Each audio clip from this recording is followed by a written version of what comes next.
बहुत समय पहले की बात है। रामपुर नामक गांव में सिमरन अपनी सौतेली माँ कामिनी और सौतेली बहन जूही के साथ रहती थी। दोनों माँ बेटी बहुत ही बुरे स्वभाव की थी। वह बेचारी सिमरन के ऊपर बहुत अत्याचार किया करती थी।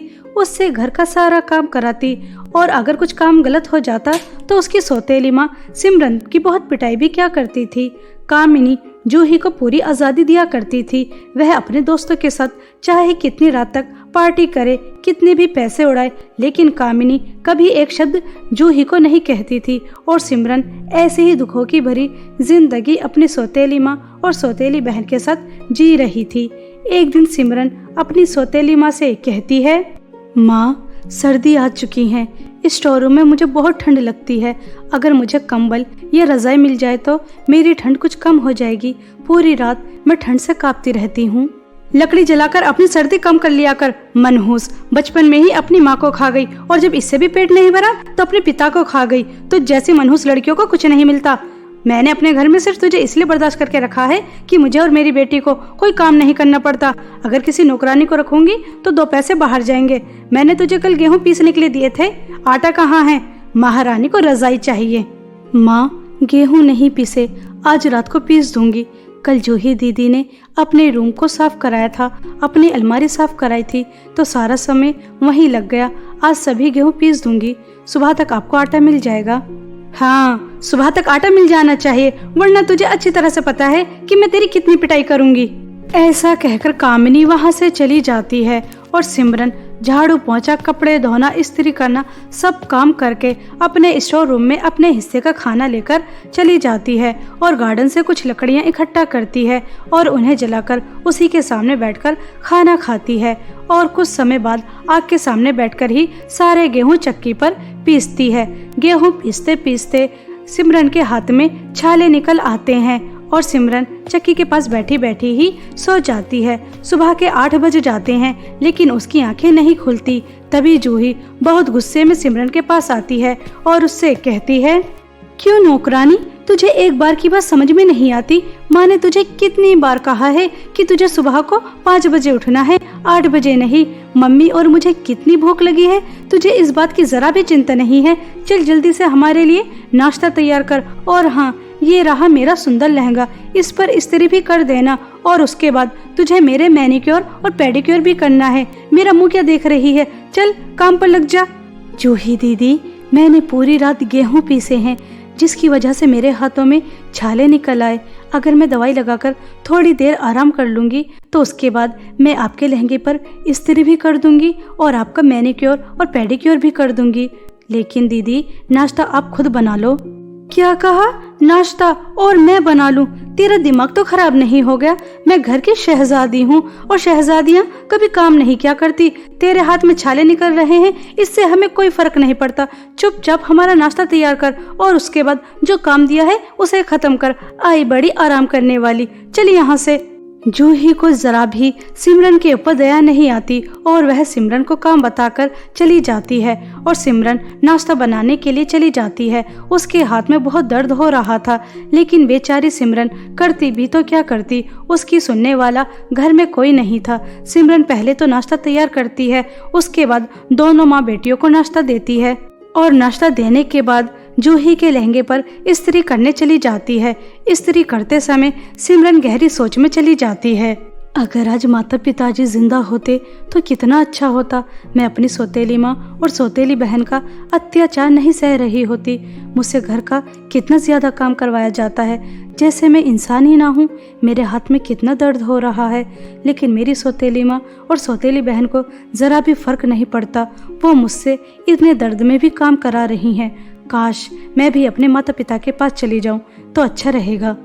सिमरन ऐसा सोचकर रो रही थी। तभी सिमरन को किसी चीज के जलने की बू आती है। जैसे ही सिमरन लहंगे की तरफ देखती है तो पूरा लहंगा पूरी तरह से जल चुका था। ये देखकर सिमरन घबरा जाती है, क्योंकि उसे अच्छी तरह से पता था इस लहंगे की उसे बहुत महंगी कीमत चुकानी पड़ेगी। अरे नहीं, ये क्या अनर्थ हो गया।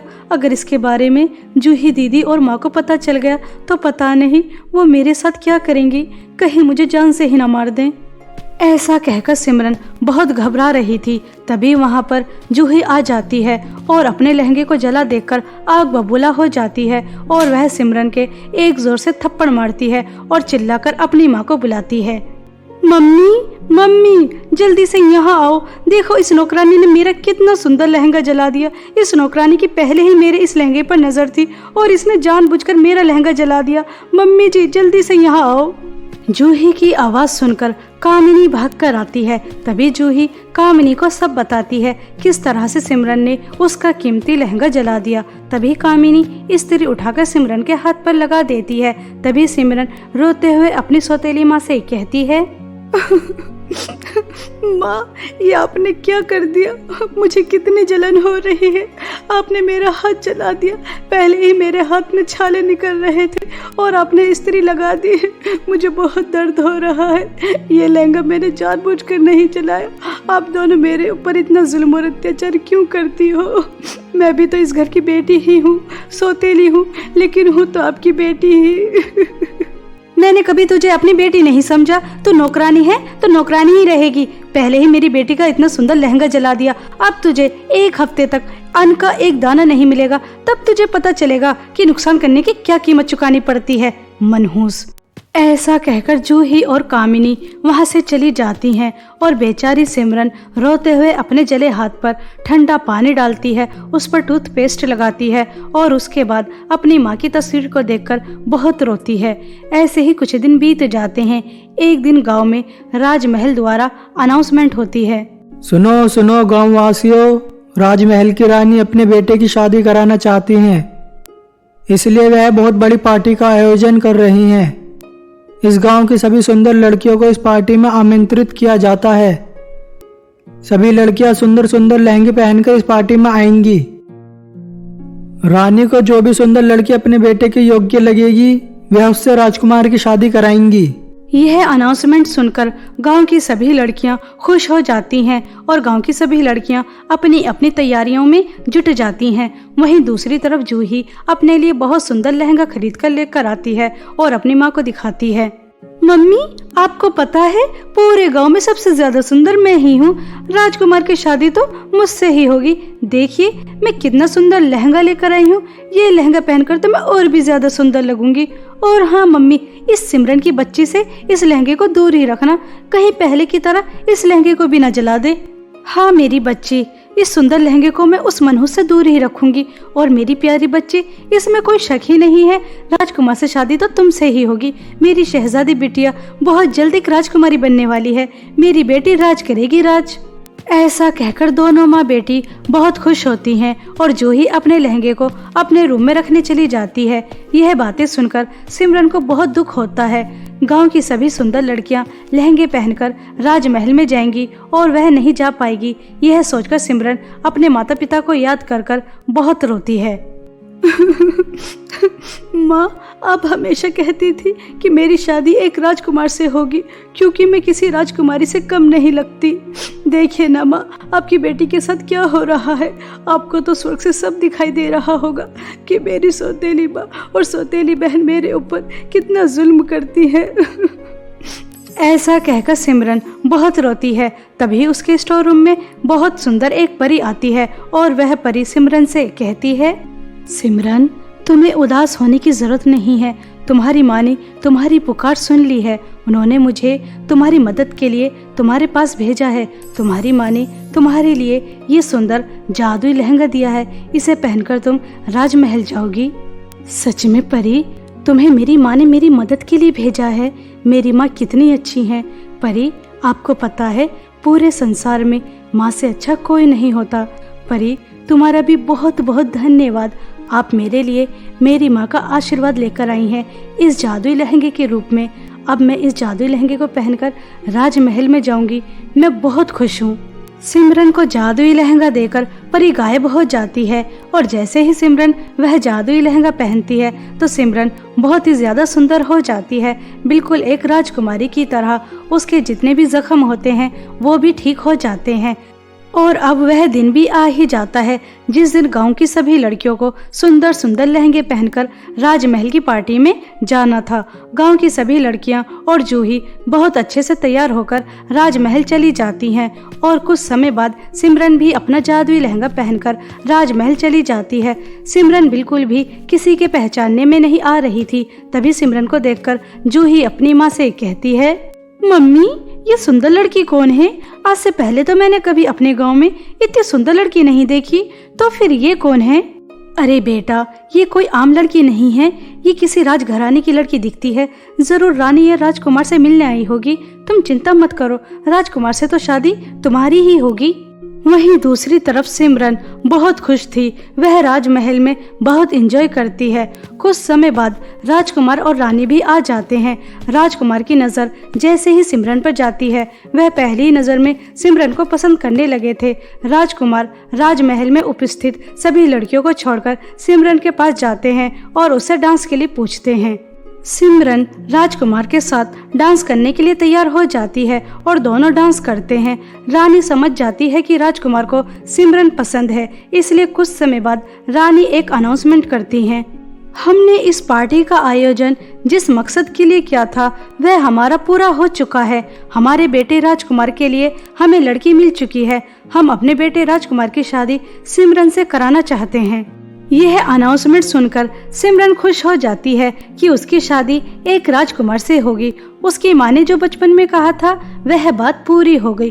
कामनी और जूही को भी पता चल जाता है कि सुंदर दिखने वाली लड़की कोई राजघराने की बेटी नहीं थी, ये तो सिमरन है जिसे उन्होंने नौकरानी बना के रखा था। दोनों माँ बेटी हाथ मलती रह जाती हैं। उन्होंने क्या क्या सोचा था उन्हें कुछ भी नहीं मिलता और उन्हीं के सामने बहुत धूमधाम से सिमरन की शादी राजकुमार से हो जाती है।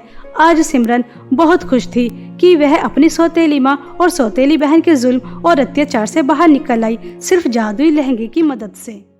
बहुत समय पहले की बात है। सोनापुर नामक गांव में दो जुड़वा बहनें टीना और मीना अपनी माँ कावेरी के साथ रहा करती थी। टीना और मीना कहने के लिए तो जुड़वा बहनें थी, लेकिन दोनों में जमीन और आसमान का फर्क था। क्योंकि जहाँ मीना परियों की तरह सुंदर थी, उसके सुनहरी लंबे घने बाल, रंग दूध की तरह सफेद, नीली नीली बड़ी बड़ी आंखें, उसकी सुंदरता में कोई कमी नहीं थी। वहीं दूसरी तरफ टीना सांवली थी, जिस वजह से लोग उसका बहुत मजाक उड़ाया करते थे। एक तरफ मीना की तारीफ करते करते नहीं थकते थे, तो दूसरी तरफ टीना का मजाक उड़ाते उड़ाते नहीं थकते थे। ऐसे ही एक दिन दोनों बहनें पड़ोस में सरिता आंटी की बेटी के बर्थडे पार्टी में जाती हैं। वहां जाने के बाद टीना को देखते ही सब उसके ऊपर हंसने लगते हैं और आपस में बातें करने लगते हैं। सरिता बहन, यह कावेरी की दोनों जुड़वा बेटियां हैं ना, टीना और मीना। देखो तो, कहने के लिए जुड़वा, लेकिन दोनों में कितना ज्यादा फर्क है। एक कितनी ज्यादा सुंदर तो दूसरी कितनी ज्यादा बदसूरत, काली कलूटी, एक उजाला तो दूसरी काली रात, अंधेरा ही हो जाए। औरतें हो लड़कियां हो, सब टीना को देखकर उसका बहुत मजाक उड़ा रहे थे, उसके ऊपर हंस रहे थे। तभी मीना के पास सरिता की बेटी सोनी आती है और वह मीना से कहती है, अरे यार मीना, तुझे भी क्या जरूरत थी इस काली कलूटी को यहाँ पर लेकर आने की? पूरी पार्टी में ग्रहण लगा दिया, मनहूसियत से फैला दी। मैं तो सिर्फ तुझसे दोस्ती रखती हूँ, तेरी इस काली कलूटी बहन से नहीं। यहाँ पर क्यों लेकर आई है मेरे जन्मदिन पार्टी में? यार, इसे यहाँ से भगा दे। मुझे काले लोग बिल्कुल भी पसंद नहीं है, ये तो तुझे पता है ना। सोनी यार, मैं भी कहाँ पसंद करती हूँ इस काली कलूटी को। मैं तो इसे अपने साथ कहीं लेकर भी जाना पसंद नहीं करती। जब भी इसे अपने साथ कहीं लेकर जाती हूँ मेरी तो बहुत इंसल्ट होती है। शर्मिंदगी से मेरा सर नीचे झुक जाता है। लेकिन क्या तुम मेरी मम्मी के स्वभाव के बारे में नहीं जानती? अगर इसे कहीं अपने साथ नहीं लेकर जाती तो वे मेरी बहुत पिटाई करती है। बस पिटाई से बचने की वजह से इस काली कलूटी को अपने साथ रखती हूँ। देख मीना यार, अगर तू इस काली कलूटी का पीछा नहीं छोड़ सकती तो सॉरी यार, मुझे कहते हुए अच्छा तो नहीं लग रहा, लेकिन तू भी मेरी पार्टी को छोड़कर इस काली कलूटी के साथ जा सकती है। क्योंकि अभी बहुत बड़े बड़े गेस्ट आने वाले हैं और जब वो इस काली कलूटी के बारे में पूछेंगे तो हमारी कितनी इंसल्ट होगी। ऐसा कहकर सोनी टीना के साथ मीना को भी अपने जन्मदिन पार्टी से भगा देती है। यह देखकर मीना आग बबूला हो जाती है और गुस्से में तिनतिनाकर घर आती है और अपनी माँ से कहती है, मम्मी मम्मी, अब आप चाहे मेरी कितनी भी पिटाई करो, चाहे मुझे घर से निकाल दो, लेकिन अब मैं इस काली कलूटी के साथ कहीं नहीं जाऊंगी, उसे अपने साथ नहीं रखूंगी। आप जानती हो आज इसकी वजह से मेरी कितनी ज्यादा इंसल्ट हुई है। मैं तो किसी को मुंह दिखाने के काबिल नहीं बची। सोनी ने मुझे अपनी पार्टी से सबके सामने धक्के मार के निकाला है, सिर्फ इस काली कलूटी की वजह से। वो मेरी कितनी अच्छी दोस्त थी, अगर आप मुझे इसके साथ वहाँ नहीं भेजती तो मेरी इतनी इंसल्ट नहीं होती। मम्मी, आपको क्या मिलता है मेरी इंसल्ट कराने में? मीना, इन सब में तो मुझे तुम्हारी इंसल्ट होते हुए कहीं भी नजर नहीं आ रही। पार्टी में सब औरतें तुम्हें देखकर कितना ज्यादा खुश हो रही थी, तुम्हारी कितनी तारीफ कर रही थी, तुम्हारे सुंदर बालों की, तुम्हारी नीली नीली आंखों की। अगर किसी की इंसल्ट हो रही थी तो वो सिर्फ मैं थी। सब मुझे काली कलूटी, अमावस की रात, काली बंदरिया, पता नहीं किस किस नाम से पुकार रहे थे। और मीना, तुम जानती हो, जब वह सब लड़कियां, औरतें मेरे रंग रूप का मजाक उड़ा रही थी तो मुझे कैसा लग रहा था? तुम जानती हो, जैसे कि मेरा कोई अस्तित्व ही ना हो। क्या सुंदरता ही सब कुछ होती है? लोगों को दूसरों के अंदर कमियां निकालकर, उन्हें नीचा दिखाकर आखिर मिलता क्या है? हाँ टीना की बच्ची काली कलूटी, सुंदरता ही सब कुछ होती है। सुंदर लोग ही सबको पसंद आते हैं, बस सूरत लोग किसी को पसंद नहीं आते, जैसे कि तू किसी को पसंद नहीं आती। मीना, तुम गलत हो। इंसान की सुंदरता ही सब कुछ नहीं होती, इंसान का दिल भी अच्छा होना चाहिए। अगर वह दिल से काला है तो उसकी सुंदरता किसी काम की नहीं। मैं अपनी टीना बेटी का दिल बहुत अच्छी तरह से जानती हूँ। मेरी बेटी बहुत सुंदर है क्योंकि उसका दिल बहुत ज्यादा सुंदर है, हमेशा दूसरों की मदद करती है, कभी किसी का दिल नहीं दुखाती। और मीना, जितनी जल्दी हो सके तुम भी इस बात को समझ लो कि सुंदरता ही सब कुछ नहीं होती। समझ आ रही है? चलो हाथ मुंह धो लो, मैं खाना लगा देती हूँ। ऐसा कहकर कावेरी वहां से चली जाती है और ऐसे ही समय बीत रहा था। और एक दिन कावेरी के पास उसकी बहन का फोन आता है। तभी वह दौड़ी दौड़ी अपनी दोनों बेटियों के पास आती है और उनसे कहती है, तुम दोनों समय पर तैयार रहना, अभी जमुना दीदी का फोन आया था। वह बता रही थी इतने सालों से जो राजमहल बंद था, अब उसकी रानी विदेश से अपने बेटे के साथ वापस आ रही हैं और वह बहुत बड़ी पार्टी भी दे रही हैं। उन्होंने सभी को इनवाइट किया है, शाम को जाना है, अच्छे से तैयार हो जाना, ठीक है? ऐसा कहकर कावेरी वहां से चली जाती है और दोनों बहनें शाम की पार्टी के लिए तैयार होने के लिए अपने रूम में जाती हैं। तभी हंसते हुए मीना टीना से कहती है, काली कलूटी, काली बंदरिया, एक बार तो अपनी शक्ल आईने में तो देख। यह रेड लिपस्टिक लगाकर तो कितनी ज्यादा बदसूरत लग रही है। और वैसे भी तो कितनी भी अच्छी लिपस्टिक लगा ले, कितने भी अच्छे से तैयार हो जा, लेकिन लगेगी तो बिल्कुल वैसी की वैसी ही जैसी है बदसूरत की बदसूरत। मेरी तरह सुंदर नहीं हो जाएगी। अभी देख, मैंने मेकअप भी नहीं किया, लिपस्टिक भी नहीं लगाई, ड्रेसअप भी नहीं की, फिर भी कितने ज्यादा सुंदर लग रही हूँ। वैसे मैं तुझे फ्री में एक एडवाइस दूं, अगर मेरी बात माने तो। हाँ मीना, बताओ तुम मुझे क्या एडवाइस देना चाहती हो? देखिए, तो तू अच्छी तरह से जानती है कि तू काली कलूटी बदसूरत है। तुझे देखना कोई पसंद नहीं करता, बल्कि तेरे ऊपर सब हंसते हैं, तेरा कितना मजाक उड़ाते हैं। अगर तू चाहती है कि पार्टी में तेरा कोई मजाक ना उड़ाए, सब तेरे ऊपर ना हंसे, तो मेरी बात मान, तो पार्टी में जाना कैंसिल कर दे। क्योंकि तूने कुछ दिन पहले देखा ही था, सोनी के बर्थडे पार्टी में सब तेरे ऊपर कितना हंस रहे थे। मैं तो बस तेरे भले के लिए कह रही हूँ, क्योंकि ये पार्टी वगैरह बदसूरत लोगों के लिए नहीं होती, सिर्फ सुंदर लोगों के लिए होती है, जैसे कि मैं सुंदर हूँ। मीना, कुछ भी कहो, लेकिन आज तुमने बिल्कुल 100% बात बिल्कुल सही कही है। मेरी वजह से तुम्हारी और माँ की बहुत इंसल्ट होगी और सब मेरा मजाक भी उड़ाएंगे। और जब सब मेरा मजाक उड़ाते हैं, मेरे ऊपर हंसते हैं, तो मेरा आत्मविश्वास बहुत कम हो जाता है। इसलिए मैं पार्टी में नहीं जाऊंगी। टीना के इतना कहते ही मीना बहुत ज्यादा खुश हो जाती है और वह बहुत अच्छे से तैयार होकर अपनी माँ के साथ पार्टी में जाने लगती है। कावेरी टीना से पूछती है तो वह बुखार आने का बहाना दे देती है और घर में अकेली रुक जाती है। अपनी माँ और बहन के पार्टी में जाने के बाद टीना खुद को आईने में देखकर बहुत ज्यादा फूट फूट कर रोती है।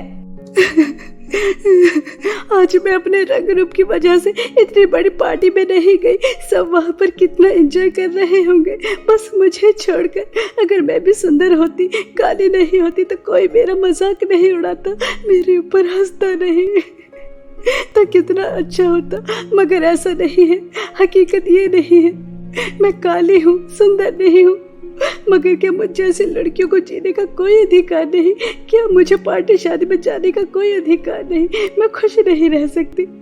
मुझे दुखी करने में, मुझे नीचे दिखाने में आखिर दुनिया वालों को क्या मिलता है?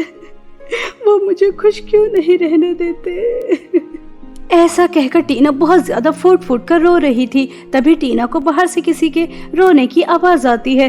टीना तुरंत बाहर जाकर देखती है तो एक बूढ़ी औरत रो रही थी। तभी टीना उनसे कहती है, अरे अम्मा जी, आप क्यों रो रही हैं? आखिर क्या परेशानी है? बेटा, मैं इस गांव की नहीं हूँ, आँखों से थोड़ी कमजोर हूँ, चलती चलती रास्ता भटक गई। क्या तुम मुझे मेरे घर तक पहुँचा सकती हो? जी बिल्कुल अम्मा जी, मैं आपको आपके घर तक सही सलामत पहुँचा दूंगी। चलिए। ऐसा कहकर टीना उस बूढ़ी औरत के साथ चलने लगती है। तभी उसे रास्ते में एक जख्मी खरगोश मिलता है, जिसे देखकर टीना कहती है, अम्मा जी, आप थोड़ी देर के लिए यहाँ बैठ जाइए। एक खरगोश बहुत ज्यादा जख्मी है, मैं उसकी मदद कर आती हूँ।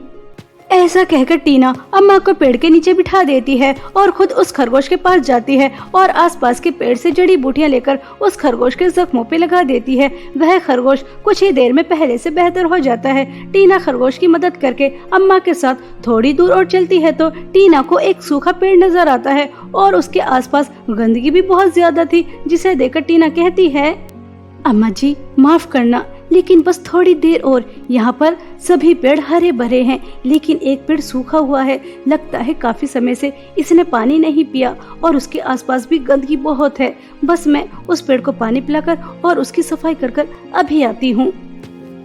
ऐसा कहकर टीना अम्मा को एक जगह पर बैठा देती है और नदी से पानी लेकर आती है और उस पेड़ को पेट भरकर पानी पिलाती है और उसके बाद उसके आसपास की सफाई भी करती है। और जैसे ही पीछे मुड़कर देखती है तो टीना की आंखें खुली की खुली रह जाती हैं, क्योंकि जो टीना के साथ अम्मा थी वह एक सुंदर परी के रूप में आ जाती हैं। टीना, तुम बहुत अच्छी हो। सच में तुम्हारा दिल तो शीशे की तरह साफ है। मैं हमेशा परी लोक से पृथ्वी पर घूमने के लिए आती हूँ और ऐसे ही हमेशा की तरह आज भी आ रही थी। तभी मैंने तुम्हारी रोने की आवाज सुनी। तुम अपने रंग रूप को लेकर बहुत ज्यादा रो रही थी। मैं तुम्हारी मदद करना चाहती थी, लेकिन हमारे परी लोक का नियम है, हम कभी भी किसी लालची और बुरे इंसान की मदद नहीं करते। इसलिए मैंने तुम्हारी परीक्षा ली और एक बुढ़िया के रूप में आकर तुमसे मदद मांगी और तुम अपनी परीक्षा में पास हो गई। तुमसे किसी का दुख देखा नहीं जाता। कैसे तुमने खरगोश की मदद की, सूखे पेड़ को पानी पिलाया। अब मैं तुम्हारी मदद कर सकती हूँ। आओ मेरे साथ चलो, मेरे जादुई सोने और चांदी की लिपस्टिक की नदी के पास। ऐसा कहकर परी टीना को अपने साथ जादुई सोने और चांदी की लिपस्टिक की नदी के पास ले जाती है, जहाँ पर एक तरफ जादुई सोने की लिपस्टिक बह रही थी और दूसरी तरफ जादुई चांदी की लिपस्टिक बह रही थी। तभी परी दोनों जादुई सोने और चांदी की लिपस्टिक में से एक एक जादुई लिपस्टिक टीना को देती है और उससे कहती है, टीना 3 बार जादुई सोने की लिपस्टिक लगाओ और 2 बार जादुई चांदी की लिपस्टिक लगाओ और उसके बाद देखना जो जादुई सोने और चांदी की लिपस्टिक की नदी की जादुई लिपस्टिक से कमाल होगा। परी के ऐसे कहने पर टीना 3 बार जादुई सोने की लिपस्टिक लगाती है और 2 बार जादुई चांदी की लिपस्टिक लगाती है और देखते ही देखते टीना बहुत ज्यादा सुंदर हो जाती है। बिल्कुल ऐसे जैसे आसमान से कोई सुंदर परी उतरी हो। खुद को इतना ज्यादा सुंदर देखकर टीना बहुत ज्यादा खुश होती है और परी को धन्यवाद कहती है। परी जी, आपका बहुत बहुत धन्यवाद। अब कोई मेरे रंग रूप का मजाक नहीं उड़ाएगा, मेरे ऊपर हंसेगा नहीं, सब मुझसे दोस्ती करेंगे। मैं शादी पार्टी में भी जाऊंगी, दोस्त बनाऊंगी, एंजॉय करूंगी। अब मैं अपनी जिंदगी को भरपूर जीऊंगी। ऐसा कहकर टीना परी को धन्यवाद कहकर खुशी खुशी राजमहल चली जाती है। टीना बहुत ही ज्यादा सुंदर लग रही थी। जो भी कोई उसे एक बार देख रहा था बार बार देखना चाह रहा था। कुछ देर बाद रानी सुमित्रा देवी अनाउंसमेंट करती हैं, आप सभी लोग हैरान होंगे कि हम इतने सालों बाद अपने गांव क्यों वापस आए हैं। हम आपको बताना चाहते हैं, हम अपने गांव की सुंदर लड़की से अपने बेटे की शादी करवाना चाहते हैं और जिस लड़की की हमें तलाश थी वह हमें मिल चुकी है। हम वह जो व्हाइट फ्रॉक में सबसे सुंदर लड़की खड़ी है उसी से अपने बेटे राजकुमार सम्राट की शादी करवाना चाहते हैं। व्हाइट फ्रॉक में सुंदर लड़की कोई और नहीं बल्कि टीना ही थी।